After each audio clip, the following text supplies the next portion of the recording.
Yo soy Miguel Gómez Hernández. Como hemos hablado, vamos a hablar de las complicaciones embólicas de la paciente obstétrica y la importancia y la relevancia con respecto al ventrículo derecho. Entonces, el temario, principalmente vamos a hablar de las consideraciones generales del ventrículo derecho como una aproximación de la fisiología.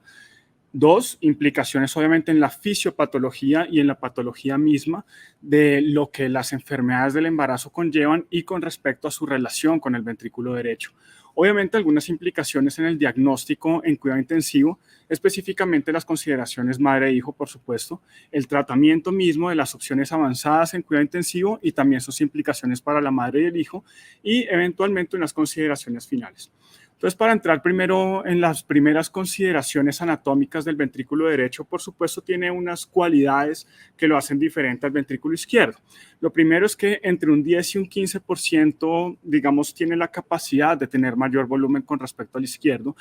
A pesar de ello, tiene un tercio de la masa del ventrículo izquierdo. Lo segundo es que el ápex del ventrículo derecho tiene unas cualidades y es que es más trabeculado y tiene 3 o más músculos papilares. Esto es importante teniendo en cuenta que puede ser un momento, digámoslo así, de paso de flujo un poco más turbulento y así como es más trabeculado, tiene la posibilidad de generar más trombos intracavitarios y eventualmente incluso enclavamiento de los mismos cuando vienen viajando desde la circulación periférica. Lo tercero es que el infundíbulo, que es una estructura bien importante del mismo, tiene más o menos el 20 o la posibilidad de cargar más o menos el 20% del volumen telediastólico. Esto es bien importante, sobre todo en el momento de la contracción, ya que el infundíbulo va a funcionar en conjunto con la banda moderadora como un mecanismo de propulsión adicional de manera anterógrada hacia la válvula pulmonar y eventualmente hacia la arteria pulmonar. En términos histológicos, tiene dos cualidades adicionales y es que solamente se encuentran 2 láminas, a diferencia del izquierdo que son 3. La primera es que la lámina superficial es circunferencial, como ya les voy a mostrar, y esto es sumamente importante para la interdependencia ventricular, ya que por ahí va a haber una comunicación adicional paracelular entre los mismos. Y lo segundo es que se diferencia una lámina subendocárdica, que es más longitudinal y está en comunicación con las estructuras internas del ventrículo derecho, que ya les voy a mencionar. Entonces, esto es justamente una imagen, como vemos en la imagen A, es toda esa capa circunferencial que les estaba mencionando y nos va a permitir precisamente no solamente una contracción simétrica entre el izquierdo y el derecho, sino que también un paso de energía de los mismos. En la imagen B, como pueden ver, ya son las fibras longitudinales que lo que van a hacer es una contracción, digamos, sincrónica y hacia la banda posterior que va a permitir justamente esa expulsión que les mencionaba desde el infundíbulo hacia el tracto de salida del ventrículo derecho. Esto nos deja una conclusión bien interesante y es que la interdependencia no es solamente dependiente del septum interventricular, sin como usualmente lo estudiamos, sino que adicionalmente a eso, esas bandas circunferenciales que les muestro van a tener una comunicación no solamente paracelular, sino en ese espacio pericárdico y la relación entre distintos líquidos que van a pasar por ahí eventualmente. Esto es justamente, digamos, un resumen de esas características que les he mencionado y lo que podemos ver es que, a diferencia del ventrículo izquierdo, el ventrículo derecho se caracteriza por un flujo más bien direccional, a diferencia de vortexiano que tiene el ventrículo izquierdo en esa medida. Ahora, también en términos del metabolismo hay unas diferencias importantísimas. Lo primero es que los miocitos son menos cualitativa y cuantitativamente con respecto al ventrículo izquierdo. Además de eso, tiene un 30% más de colágeno. Esto, digamos que en términos generales, sabiendo que el colágeno tiene una distensibilidad 200 veces menor que la elastina, nos podría hacer pensar que el ventrículo derecho tiene menos distensibilidad, pero sabemos que es todo lo contrario, recordando precisamente la ley de Laplace, en la que la tensión es inversamente proporcional al radio a la 2 por el pi. De manera que lo que él va a hacer realmente esto es un mecanismo de protección para que el ventrículo derecho, al estar sometido a más altas presiones, eventualmente más volumen, no vaya a tener, teniendo en cuenta que tiene menos miocitos, un desgarro un poco más abrupto. En cuanto al metabolismo, en términos generales se comporta similar al ventrículo izquierdo, en términos de que usa los ácidos grasos como fuente de energía, pero como les muestro en las imágenes de la izquierda,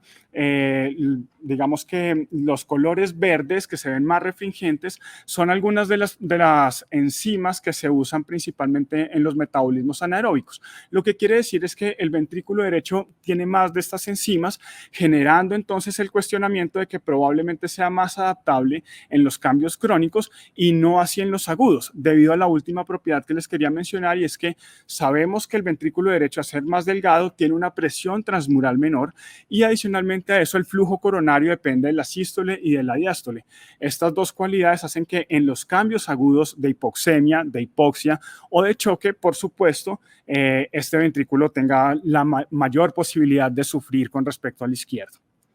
Entonces, teniendo en cuenta como todo esto que les he mencionado, hay unas consideraciones en las curvas de presión-volumen importantes. La curva azul es una curva de presión-volumen normal en un ventrículo derecho normal, adaptado y demás, pero lo que vemos en la curva verde es que en la medida en la que la elastancia aórtica va aumentando, el ventrículo derecho, sea por mecanismos, digamos, adaptativos y con los que ya viene programado, o porque se le ha dado el tiempo suficiente, es capaz de mantener ese coupling ventriculo-arterial a través del movimiento o el aumento de la elastancia ventricular como tal, y por supuesto eso a expensas de mantener lo que tenemos en el área bajo la curva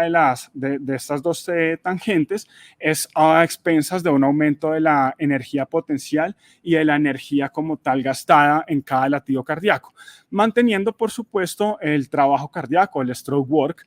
a través de ese mantenimiento del coupling ventricular arterial. Sin embargo, si eventualmente el cambio es muy abrupto, muy rápido, o el ventrículo no es capaz de adaptarse a los cambios agudos, llámese a esto tromboembolismo pulmonar, aumento de volumen, incluso ventilación mecánica, el ventrículo derecho no va a tener la capacidad de mantener ese coupling ventricular arterial y va a entrar rápidamente en falla. Y si se dan cuenta, la curva de elastancia arterial con respecto a la curva de elastancia ventricular va a mantener un área bajo la curva enorme, en la que precisamente eso va a ser a expensas incluso de mayor gasto energético.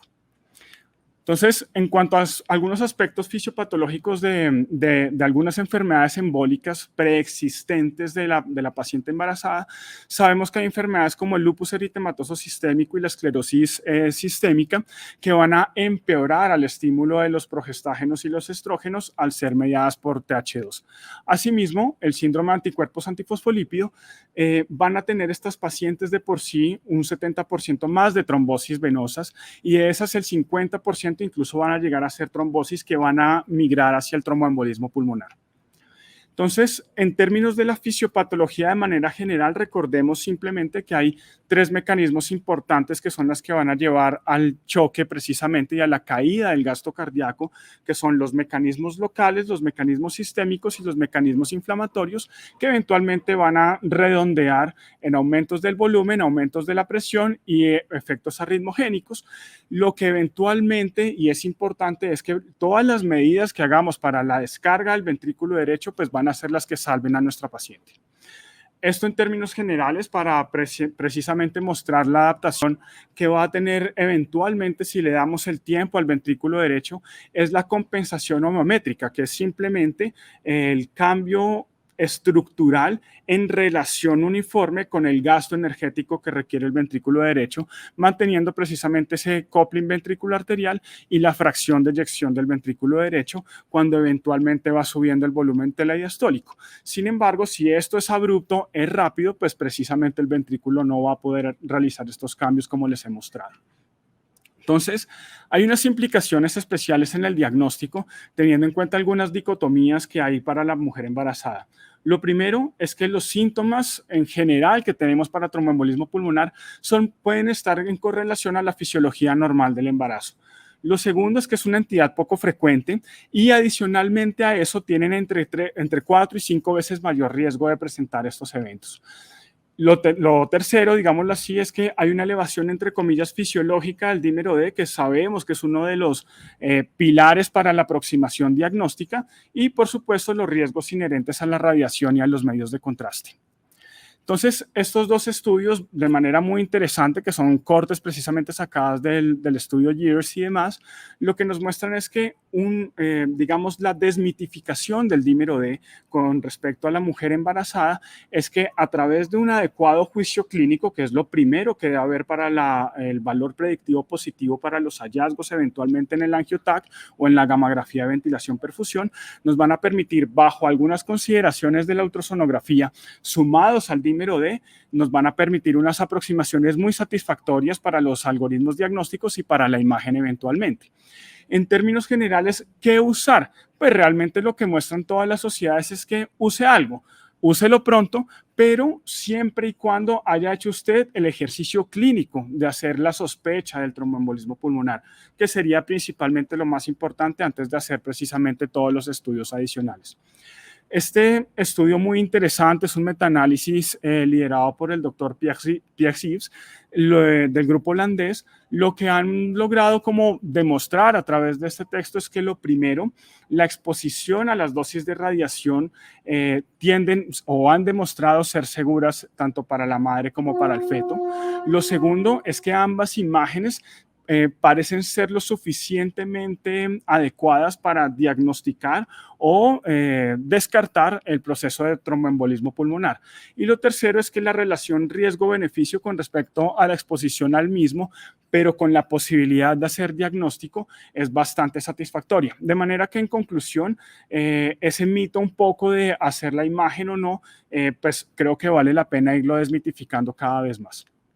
Sin embargo, pues realmente no es este el escenario de cuidado intensivo. Muchas veces lo que tenemos es que tomar la decisión ahora, pronto y ya, por lo cual nuestro paciente puede llegar a ser incluso intrasladable. Entonces, ¿qué herramientas tenemos? Pues justamente las que son a la cabecera del paciente. Este es un artículo un poco antiguo, pero que me parece súper interesante porque es de pacientes obstétricas en los 80s, en los que vemos que estos médicos de este estudio, justamente en Texas,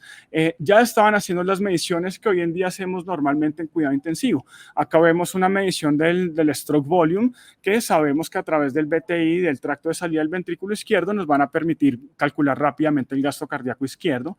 Esto obviamente para mostrarles la diastología que justamente ellos también ya estaban realizando en ese momento en la paciente obstétrica y por supuesto algunos hallazgos en términos ya como tal del ventrículo derecho. Esto para mostrarles en conjunto con el siguiente estudio que los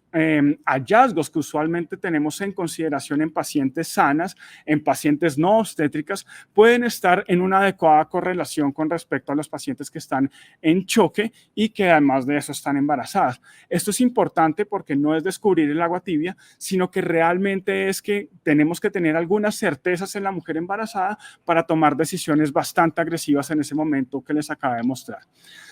Esta es una revisión sistemática muy interesante, reciente, publicada por el grupo del Dr. Sató, y lo que nos muestran es que principalmente en términos de la disfunción del ventrículo derecho, las mediciones tienden a ser las usuales que tomamos todo el tiempo en la unidad de cuidados intensivos, medición del TAPSE, medición del gradiente picosistólico transtricuspidio, la relación obviamente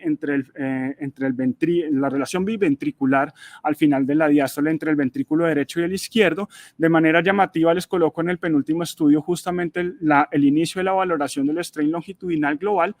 pero me parece muy interesante es que estas mediciones pueden tener,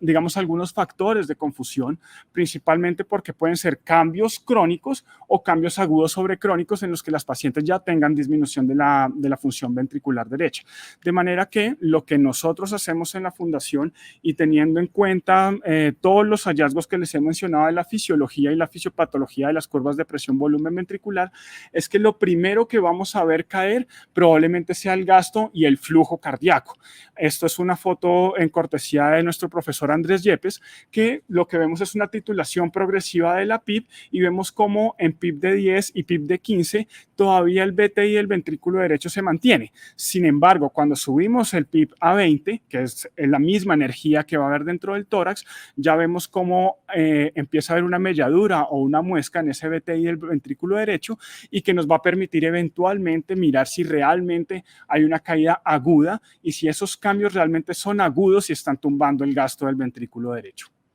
Entonces, ¿qué opciones de tratamiento hay en ese sentido? y es bastante importante ya que nos hemos cargado ya de herramientas diagnósticas, un algoritmo clínico y eventualmente unos hallazgos muy interesantes a la cabecera del paciente, pero tenemos que actuar. Entonces, ¿qué es lo que podemos hacer? Pues obviamente, esta es como una tabla, digamos, un poco rápida, en la que sabemos que la anticoagulación tiene que ser a través de heparinas no fraccionadas o heparinas de bajo peso molecular eventualmente. Las demás todavía, pues sabemos que hay unos potenciales pues en contra de la madre y del hijo, riesgos de sangrados y demás, la heterogénesis de los mismos, pero nuevamente no es el escenario que tenemos en cuidado intensivo. Tenemos que tomar esa decisión ya, trombolisis, ECMO, trombectomía y demás. Y por eso les traigo este interesante estudio publicado hace no menos de 2 años, y es una revisión sistemática precisamente de mujeres embarazadas que tienen un hallazgo interesantísimo, y es embolismo pulmonar masivo o arresto cardíaco, es decir, pacientes de la vida real, cuidado intensivo en el que la decisión debe ser tomada ya mismo. Y miren lo interesante, pacientes con trombolisis más trombectomía, trombolisis,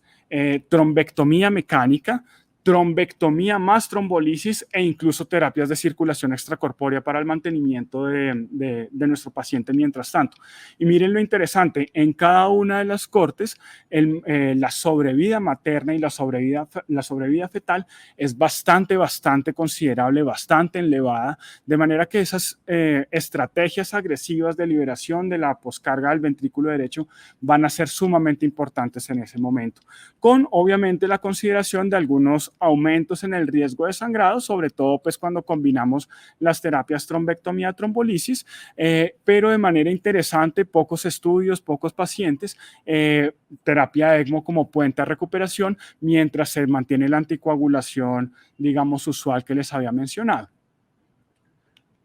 Finalmente, entonces, teniendo en cuenta esto que les acabo de mostrar, pues las consideraciones finales que les propongo es, lo primero es que la fisiología y la anatomía del ventrículo derecho tiene importantísimas relaciones en la interacción del retorno venoso que en virtud del tiempo no logramos hablar acá, pero que justamente es la descarga de la poscarga del riñón, del hígado, del intestino, de la circulación esplácnica, con el fin de mejorar esa interdependencia ventricular y la interacción corazón-pulmón. Lo segundo es que el diagnóstico, por supuesto, dependerá de nuestro juicio clínico razonable para comenzar con el algoritmo diagnóstico del mismo. Y lo tercero es que al usted contar con herramientas diagnósticas suficientes, el tratamiento no debe tardar, ya que esto sí que mejora la sobrevida de una paciente que se encontraba en esas condiciones. Muchas gracias.